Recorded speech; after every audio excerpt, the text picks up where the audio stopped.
Right, when I started this last night, took a bit of cranking. I mean, I had done the fuel filter before, but that had flowed through properly, so let's see what happens on this crank.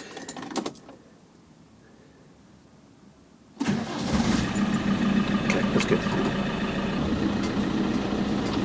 Let's see if we get any grinding down here. Another day, right, it's day 3, morning. We're doing the MOT today. Last night I felt like there was grinding on overrun or some kind of vibration, which scared me a bit. I've not really driven it long distance. Just want to take those ends off the prop shafts and just feel the UJ a bit. And I was thinking about what I could do with that. I've got actually UJs, but it's a bit of a pain doing UJs without the right tools. I just had a thought though, the other alternative is could bring a prop from the UK, because they only weigh about 7 kilos. But anyway, it means I've got to jack the vehicle up, and then my contact's going to be here in a few hours, and we'll go to the MOT, and then I'm flying out tonight. So I've only got a 14mm spanner. Some of these, it goes on really nicely, like that one. But there's some of them are a bit rounded, and it's quite tricky. Well, actually, two are good, 2 are rounded. This one's the worst one. So that's not ideal. Will that go on? Is that enough? This one's turned out to be impossible with these tools. So this one, I've only got my small ratchet, and it's on so bloody tight. So what I really need is a pipe to go over the end of both, because this is, you can't use the 2-spanner method. Well, if I can't get one off, then I can't get the others off. And this is probably the one with the dodgiest nut. So whether I open a can of worms on the day I'm supposed to be flying, or whether I leave it because I didn't hear a rumble on the drive I just did. Decisions. Once I've got the MOT, I'll go for a proper drive. There's nothing at the moment to make me suspect that there's going to be a problem. This one does have a bit of play in it, but there's been grease. When I come back next time, bring some sort of pipes or things I can extend spanners and that ratchet, or bring a bigger ratchet. Best laid plans and all that. There's 2 sides to the coin. There's ain't broke, don't fix it. And then there's, proper prior preparation prevents piss poor performance. 2 sides of the coin, and you've got to make a judgment. I'm more inclined for vehicles that have been running and have been used recently to not rock the boat too much. If these are on good and tight, then I don't want to try and get them off, and for whatever reason you can't get off the rest of the way, or you've rounded it too much. Then you're stuck with 3 bolts on and 1 bolt off, or 1 bolt halfway off. I don't want to be in that situation. That end was important because they were kind of loose, so that it's got nice new nuts on it now. So that one was important to do. Anyway, let's go to the front, see if we can do something with that one. Right, that was an incredible fail. This nut is very rounded, so I don't really want to play around anymore with this prop shaft unless I really have to. Listen out for sounds. That's my philosophy. So all I've done is just make sure that the bolts and nuts are tight, and they are. But one interesting thing I did see when I was jacking up the vehicle, take a look up here. So the radiator's got a load of stuff in front of it, which is not great if you're going to do a long hot drive across Europe, because it's got an AC condenser in the front. Difficult to see, so that will get cleared off. It feels like mud. And that's how you make shade. Door card through the bonnet stand. Cleaning out the gutter at the bottom of the radiator as a start. Don't think I'm going to be able to get the fins potentially without pushing it further in.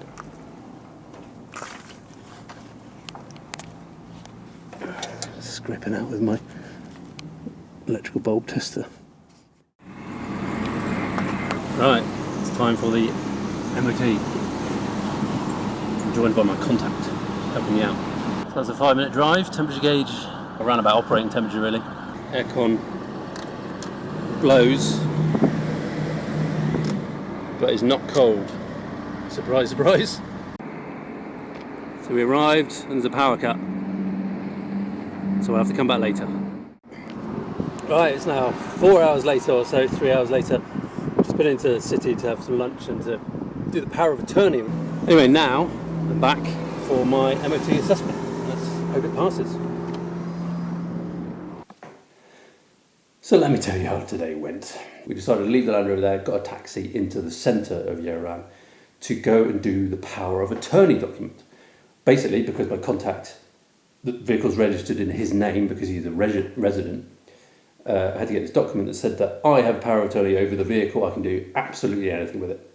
That then needed to be translated into English and then also translated into Georgian so that I can take it across the border. And then have an apostille, which I had to Google. It's similar to an affidavit, which is has to be done at a notary office, which basically confirms that the translation of the document is correct and is acceptable.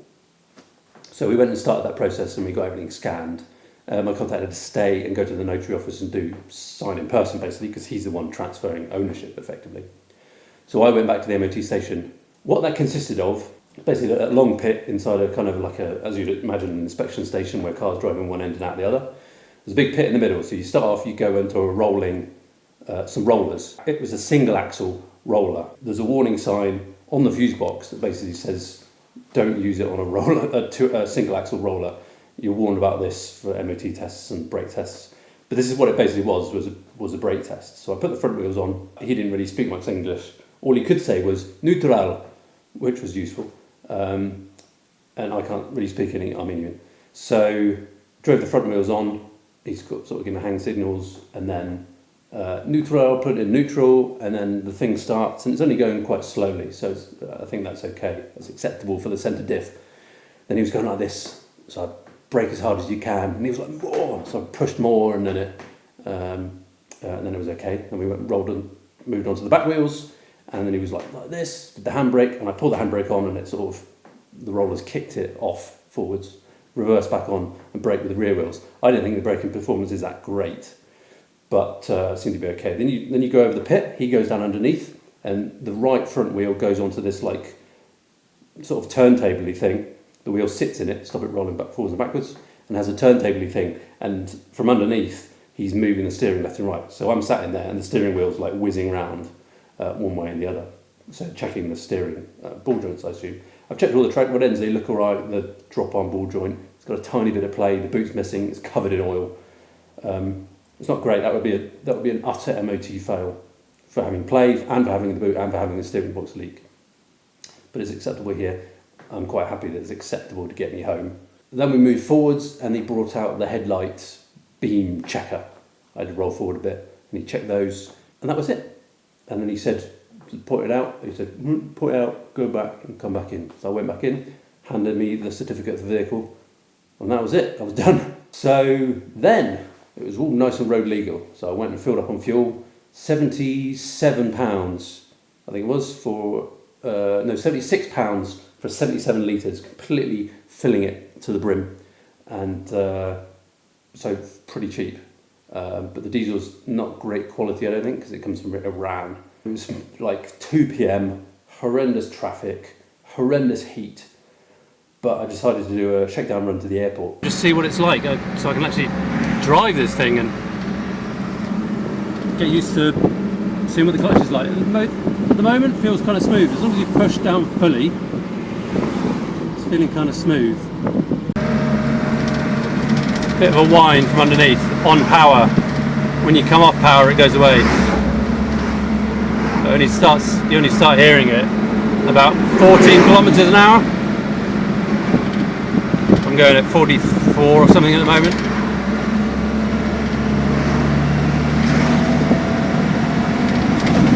I'm going at 50, 70,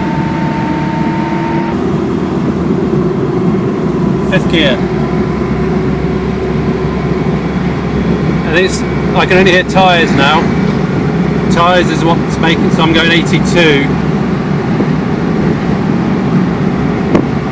There's a bit of a faint kind of hum in the background.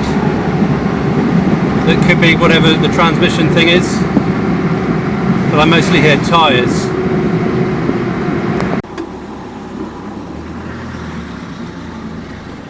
Right, we've got a lot of traffic. And clutch work, I mean, slamming the half shafts happens if you're not careful. But, I mean, look at the steering wheel on the slight wonk. But it's doing alright. Temperature gauge isn't moving higher than it should do, which is good. I think this is manageable in this kind of traffic, and it's probably like 34 degrees at the moment. And that was a good shakedown run. Very happy with that.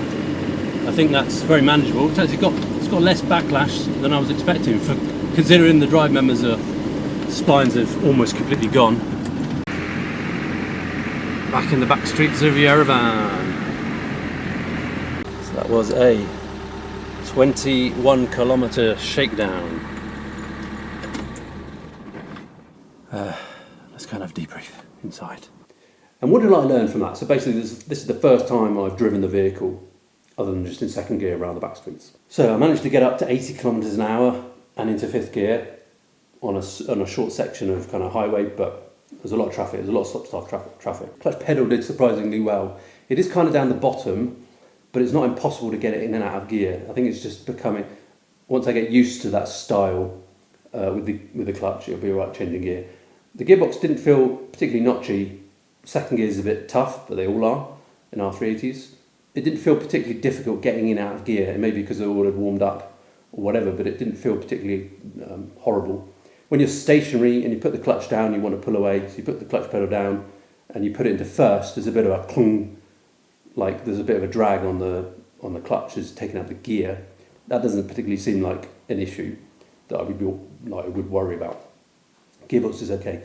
Backlash, it is there, but I tend to drive quite conservatively with on and off the throttle pedal, so I never really experienced the horrendousness of backlash. There's a few kind of clunking, clanging moments, but generally I found the backlash quite easy to handle. And I don't think, if I hadn't have taken the hubs off, I wouldn't have said that those splines on the drive member and axle were about to shear through.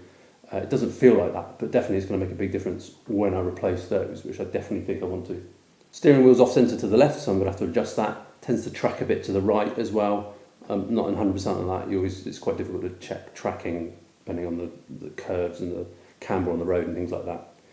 The most noticeable thing is there's a whirring noise, starts about 40 kilometres an hour, and it's only on acceleration. Up to about 60 kilometres an hour, it increases with road speed. Up to about 60 kilometres an hour, that's when the mud tyres droning comes in from 60 onwards, and then I can't hear the whirring anymore because the tyre noise is too great. So it doesn't go away, it'll just be there in the background. The whirring's only on acceleration. On coasting or deceleration, the noise is gone. Coasting in neutral, the noise is gone. Travelling at a constant speed, around about 50 kilometres an hour in third, and then changing to fourth, the noise is the same in both those gears. So I'm suspecting not diffs, because they're normally on overrun, deceleration. Not gearbox, because changing gear didn't change anything, which is a relief. I think it's the transfer box, and given that there's play in the front output housing of the transfer box, I think that is the culprit of the noise. It could also be universal joints. Universal joints can do all sorts of things at different speeds. They can cause vibration, and they can cause noise, whining or jangling, or all sorts of kind of noises. So it could be the universal joints. I'll have to just give them a good greasing and see what happens. What's also interesting is there's a kind of a vibration rumble at very low speeds, kind of less than 10 kilometres an hour, 5 miles an hour, something like that, when braking. When you're doing that final bit of braking, there's a kind of like a grrr sort of vibration. Now, at any other time, I would feel like that's probably like an exhaust kind of rumbling sound, but it only happens when I'm braking. If I just coast to a stop, it doesn't happen. But braking, it's only when I apply the brakes, but only at low speed. If you brake at high speed, you don't feel or hear anything. So that could be something to do with the brake rotors, the discs, or that could be universal joints. We'll see.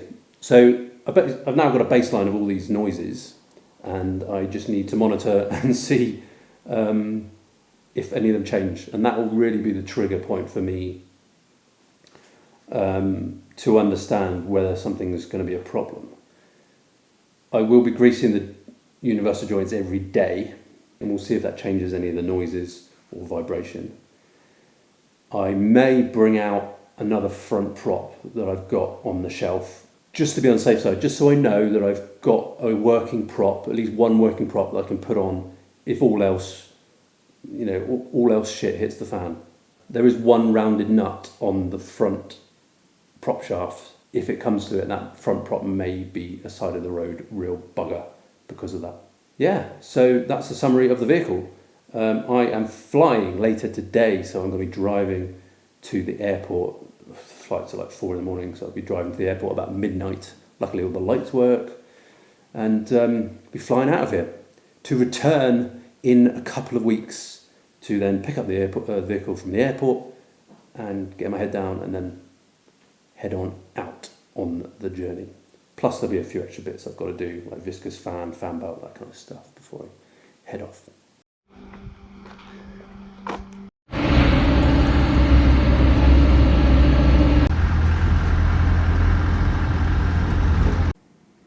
It is time to go to the airport. So funny enough, this illumination is on permanently, which I've not been able to see in the daytime. It's only now that I can see it.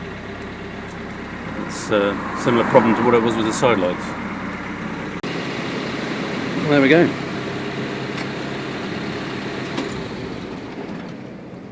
See that? Green light's still on. That's not good. Well, I'm going to disconnect the battery anyway. There we go. See you in a couple of weeks.